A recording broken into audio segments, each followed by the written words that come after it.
Hi guys, welcome back to the Mina Does Art Stuff YouTube channel. My name is Mina and on this channel we play around with art stuff. And today, as you can probably tell from this little setup, we're going to be creating a new palette. So why am I doing this? If you cannot tell from my voice, I am sick right now. I have the dreaded coronavirus. Finally it got me 2 years in and managed to avoid it up until now, but unfortunately I caught it a few days ago. I'm feeling much better now, thankfully. It was very mild. It just felt like a really bad cold slash flu for me, so thankfully I'm doing much better, and I just felt like I needed some cheering up. I wanted to do something to cheer myself up and inspire me to get back to creating, and I do have lots of wonderful palettes already set up that I could pick and choose from, but I wanted to create a small versatile palette that I could take out and about for painting on the go, especially with the good weather coming up. We've been having really lovely weather recently. I want to get out into the garden. I want to try painting outdoors. I haven't really done any plein air painting at all, so even if it's just in my garden, I want to kind of give it a bit more of a go. And I thought creating a compact little travel palette with lots of fun colour options sounded like the best way to go. Now, I picked up this particular palette a few months ago from, I did an art haul from where I ordered some supplies from Ultramarine in Spain, and this was one of the palettes I picked up from there, or this was the palette I picked up from there, because it has these 3 mixing wells in this top section. Most of these smaller palettes only have 2 mixing areas up here, and this is the area I use the most, so having 3 sections is actually really beneficial. It also has this side that folds out. This palette, this side doesn't have any edges on it, which doesn't particularly bother me. I only ever do really small mixes on here. And then I've just put these half pans in here for now, but it doesn't come with a tray inside either, so it's fairly flat on the bottom. If I take these pans out, you can see it's flat on the bottom, so it means it'll be easy to stick these pans in. And I have some glue dots over here to the side that I'm going to be using today to stick these in. It's not super strong, just strong enough to hold them in place, but I can remove them if I need to at some point.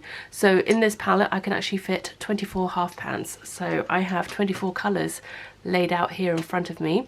Some of them are already panned up from previous palettes I'd created and then disassembled and whatever, so I have like a small palette of just leftover half and full pans from previous palettes that I've poured. So whenever I come to create a new one, I always look into that one first and see if I have any colours already poured out into pans that I can reuse and repurpose and rehome in a new palette. So yeah, I'm going to switch up the camera angle, I think, because my battery light's also flashing, so I need to change the battery. I'm going to switch up the camera angle so we can have a fun little palette pour. I'm going to label up the pans. I'm going to set this next bit to some music, I think, and I will probably do a voiceover in a couple of days once I sound slightly less nasally, and talk you through some of my colour choices and why I've picked certain colours. A lot of the time it's just because that's just the colour I like, and yeah, and how I think it's going to go and what sort of ideas I have for what I plan to paint with this palette. So with that being said, I will try and remember, and I might forget this. If I forget, please let me know and I'll add it. I'll try and remember to list out all the colours and brands that I've used in the description box below. I will have links to Jackson's and anywhere else that you might need to be able to find these supplies that I'm using. My Jackson's link is an affiliate link, and all that means is if you use that link, it helps support this channel. I just get a small commission on any purchases that you make. Does not cost you a penny more. Right now actually Jackson's are having their watercolour sale at the moment, so now's a really good time to hop on over there and grab some paints. Yeah, it doesn't cost you anything extra, and if it's your first time ordering through Jackson's, then you also get an extra 10% discount on your order. They ship worldwide. They have really good shipping. From what I understand from watching videos from people in the US and other countries, their shipping times and rates are very reasonable, so definitely check it out if you've not checked them out before. And like I said, if you use my affiliate links, I'm really appreciative of that. And also, quick reminder, please like, subscribe if you enjoy these types of videos. I'm hoping to get back into the swing of things. I feel like every time I say that, I get hit by something else, life throws something at me, and then I fall behind again. But I'm really, really hopeful this time that this is going to be it. I'm going to be able to get back on track and start recording more videos, because I have so many ideas of so many things I want to do, just not enough time in the day and not enough energy either to be able to keep up with everything. So right, let's get to it. Hey guys, so here now with the voiceover. Sorry I still sound a bit raspy. I realised I wanted to get this video out to you guys before the end of the week, so you could take advantage of the Jackson's watercolour sale if you wanted to purchase anything. I think pretty much all of these paints, other than the Da Vinci paints, can be purchased through Jackson's anyway. So the Da Vinci paints I picked up in the US. So what you see me doing here is I'm just attaching the glue dots to the bottom of the pans and sticking them into the palette basically. And that first one, and you'll probably see me do it with a couple of the others, I took a couple of dots on top of each other, so because there's a little divot in the corners of the pans, just to make sure that it was stable and not gonna come out. But yeah, they're really easy to apply. They're strong enough to hold the pans in place, but they're not so strong that you can't then take out a pan if you wanted to. Now these pans are pretty tightly packed in, so it will be a bit tricky to get them out, but once you get one out, then it'll be easy to get anything else out you need to. And as you can see, some of the pans were already pre-filled. So I'll go through and explain all the colours. So the first one is a Da Vinci paint. This one is their Da Vinci Yellow, and it's PY154. I've tried a few different versions of this pigment and they're all lovely. It's a really nice sort of mid-yellow colour. And then we have Da Vinci's Quinacridone Gold, and this one is made up of PY150 and PR206.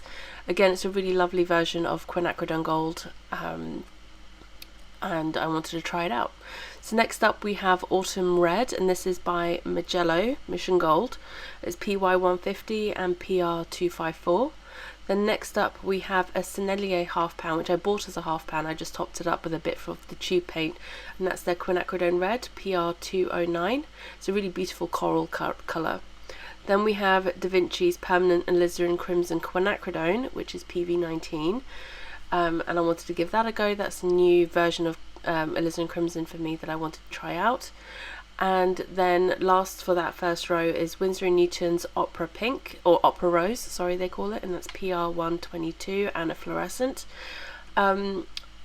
It's interesting, like I decided to not go with like a traditional Quinacridone Rose in this palette. The Alizarin Crimson pigment is a PV19, so it is kind of like it is a quinacridone pigment, but it's not quite the hue of Quinacridone Rose. But I thought between all the others I could easily mix a Quinacridone Rose hue if I wanted. So this next one that I filled up in the second row was Sennelier's Purple Helios Purple, or Purple Helios, I can't remember which way around it is now. That's PR122, so it's a Quinacridone Magenta, and I absolutely love that shade. It's my favourite version of PR122. Then next up is a pan that was already filled with Sennelier's Dioxazine Violet.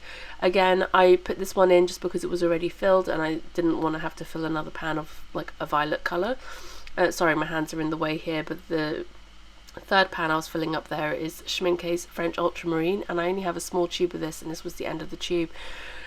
So it was a bit hard squeezing out the last bit of paint, but I got it out, it was fine. But sorry that my hand was in the way. This is a beautifully granulating version of Ultramarine, or French Ultramarine, PB29. Then next up we have Daniel Smith's Prussian Blue, PB27. This isn't necessarily my favourite version of Prussian Blue, but this is a fairly old tube, so I really wanted to make sure just to get some use out of it. Then next up we have Winsor & White Knights Cobalt Azure Blue, PB36. This pigment is, in terms of hue and actual pigment number, is very similar to Daniel Smith's Cobalt Cerulean Blue Chromium, I think is what they call it, Cerulean Blue Chromium. Then next up we have a pan of Cobalt Turquoise. I think this one was a Mission Gold Cobalt Turquoise, which is PB28, but I think I may have topped it up with another PB28 Cobalt Turquoise pigment, so I can't remember, but it's a Cobalt Turquoise, it's beautiful. Then we have Emerald by Sennelier at the beginning of the third row. I'm going to try to speed up here. This one is PG 36. Then we have Daniel Smith's Green Gold, not the traditional PY 129 pigment, but this is a mixture of PY 150, PY 3 and PG 36. I really like this version. And then we have Sennelier's Olive Green, which is PY 150, PG 36 and PBR 23. This one again is a little bit bright for an olive green, but it is hands down my favorite version of an olive green.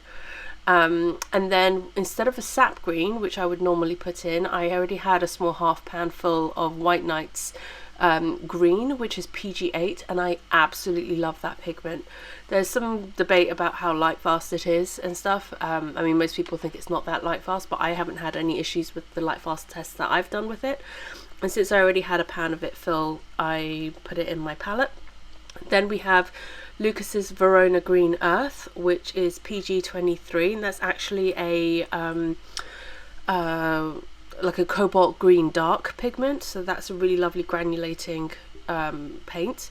And thank you to, I think there was 1 or 2 viewers who commented recommending that paint to me, so thank you so much for that. I love it. And then the last in that third row is Schmincke's Perylene Green, PBK 31. Before I go on to the last row, you can see here that by the time I finished filling the pans and I went back to smooth out some of the paints, so those Da Vinci paints had already formed like a film on top and started setting already, and it was quite warm when I filled these pans, so I just thought that was really interesting. Anyway, back to the paints. The first colour in the last row is Lucas's Naple Yellow Red, and that is a mixture of PR176 and oh, I can't read my own handwriting. I think it's a orange pigment. Can't remember. I think it's like PO 62 or something. I can't remember now. Sorry. I'll make sure to put it in the description box. And it's an interesting one because Naples yellow pigments or colours, either the reddish version or regular, tend to have a bit of white mixed in. So this was interesting because there's no white in this one. Then we have Winsor & Newton's Yellow Ochre, PY42. Then we have Winsor & Newton's Perylene Maroon, PR179. Again, both of those pans were already full, so I used them. Then we have Rembrandt's Venetian Red, PR101. And then Rembrandt's Burnt Umber, PBR7. And finally, Schmincke's Payne's Grey Bluish, PBK7, PB15:6, and PB15:2. Okay, finally got through all of that before got to the swatching. I don't know what happened, but my camera didn't record that first one. But I think what I'm going to do now is just leave you to some lovely music to enjoy the rest of this swatching process, and then I will come back and say goodbye at the end of the video. If you enjoyed this video so far, please feel free to give it a thumbs up, like, subscribe to the channel if you haven't already. I know things have been a bit hit and miss in terms of content on here the last few months. Ever since I found out I was pregnant, I've been dealing with one thing after another, either morning sickness or now I've got coronavirus. I'm recovering, I'm almost better now, thankfully, but it's just literally been one thing after another, and either I've been ill or my husband's been ill, my daughter's, it's just one of those, it's been one of those years so far, but hopeful to be getting back to it now. And oh, this olive green by Sennelier is absolutely my favorite. The PY150 gives it a real brightness that I love. Sorry, getting distracted here. But yeah, so hopefully you will want to stick around to see more videos. I have so many ideas for videos that I would like to produce and put out, from like swatching videos, like swatching dot cards, to paint along videos. Now that I've created this palette, I'm really looking forward to painting outside a bit more. We've got the Easter holidays coming up here in the UK, so definitely going to be making the most of the really nice weather we're having at the moment and going out to paint in the garden more often, and things like that with my daughter. So, and she's really looking forward to it. She's really into painting at the moment. Like most days she comes home from school and she's like, "Mummy, do we have time to do some painting?" So so yeah, it's been a lot of fun, and she always asks to make painting videos, like, because she knows I create these videos for YouTube and stuff, and sometimes we watch YouTube videos together, and she's always like, "Mummy, can we make a painting video?" So there might be a couple of videos with with her help in the future. But yeah, alright, thank you so much for joining me today. Sorry, that got a little bit more rambly than I intended towards the end. We're almost at the end of the video now. But yeah, thank you so much for joining me. Let me know which of these colours is your favourite. Have you tried any of these brands? I realise there's like 9 different brands in this one little palette, so I'd be curious to hear your thoughts if you tried any of these brands. Have you tried any of these particular pigments or colours, and you know, which ones are your favourites? What would you put in your like plein air palette? I went with a very sort of, I guess, more well-rounded sort of mixing palette, as it were. There's definitely some staple mixing colours in there, at least staple for me mixing colours. And I wasn't too worried about lightfastness. As you can see, I've definitely got 2, maybe 3 pigments, 3 colours in here, 3 paints in here that aren't considered lightfast by most people. That's the Opera Rose, the Prussian Blue, and the green, the White Knight's green PG8. Those 3 are all considered fugitive to some degree or another. I'm not really concerned. Like I said, this is a sketching palette. I'm not really planning on selling artwork that I make with this palette. At best, I'll be scanning it in and using it for digital reproduction, so lightfastness is not a concern for me here. Alright, well I guess we didn't get to any music then, so we're at the end of the video now. Thank you so much for joining me today. I will see you guys again very soon, I hope. I have a review video coming out at the end of this week, so hopefully you will stick around for that, and I will see you guys in the next one. Thank you so much for joining me today. Take care. Bye!